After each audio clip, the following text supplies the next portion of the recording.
আজ high heel বলতেই আমাদের চোখে ভেসে ওঠে নারীদের ফ্যাশনের প্রতীক, গ্ল্যামার, আভিজাত্য কিংবা স্টাইলিশ লুক। হিল জুতোর সঙ্গে যেন নারীত্বেরই এক অবিচ্ছেদ্য সম্পর্ক। কিন্তু আশ্চর্যের বিষয়ে একসময় এই হিল ছিল পুরুষদেরই জুতো। আজ থেকে প্রায় 1000 বছর আগের কথা।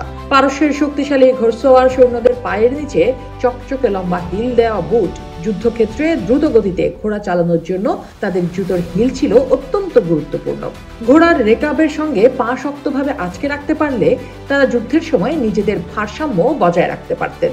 এই হিল কেবল যুদ্ধের জন্যই ছিল না, এটি ছিল বীরত্বের প্রতীক। পারস্যের অভিজাত সমাজে হিল পরার অর্থ ছিল আপনি একজন যোদ্ধা, একজন ক্ষমতাধর পুরুষ। 15 শতকে যখন পারস্যের সঙ্গে ইউরোপের যোগাযোগ বাড়তে লাগলো, তখন হিল ইউরোপীয় ধনীদের মধ্যেও জনপ্রিয় হয়ে উঠল। বিশেষ করে ফ্রান্সের রাজা লুই চতুর্দশ তো উচ্চ হিলের এমন ভক্ত হয়ে গেলেন যে তিনি নিজেই ঘোষণা দিলেন শুধু রাজপরিবারের সদস্য আর অভিজাত ব্যক্তিরাই লাল রঙের হিল পরতে পারবে। তারপর থেকে ইউরোপের রাজারা এবং সম্ভ্রান্ত পুরুষরা হিল পরতে শুরু করলেন। এটি ছিল ক্ষমতার প্রতীক, আভিজাত্যের পরিচয়।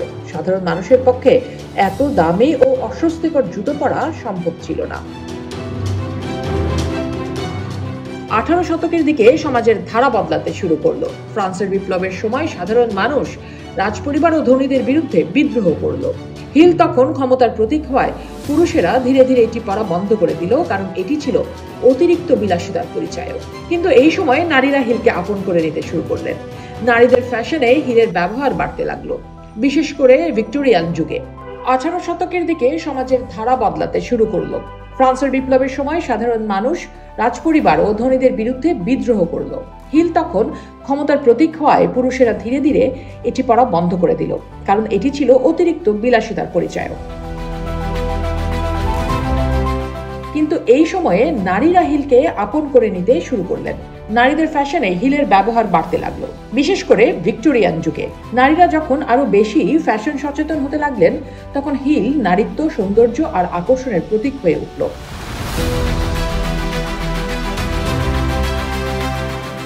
একসময় ধারণা তৈরি হলো যে হিল মানেই নারীদের জন্য। 20 শতকের সিনেমা, ফ্যাশন এবং বিজ্ঞাপন এটিকে আরো প্রতিষ্ঠিত করলো। ম্যারিলিন মনরো থেকে ভিক্টোরিয়াস সিক্রেটের মডেল হিল হয়ে উঠল নারীর স্টাইল স্টেটমেন্ট। বর্তমানে ফ্যাশন আবার ঘুরে দাঁড়াচ্ছে।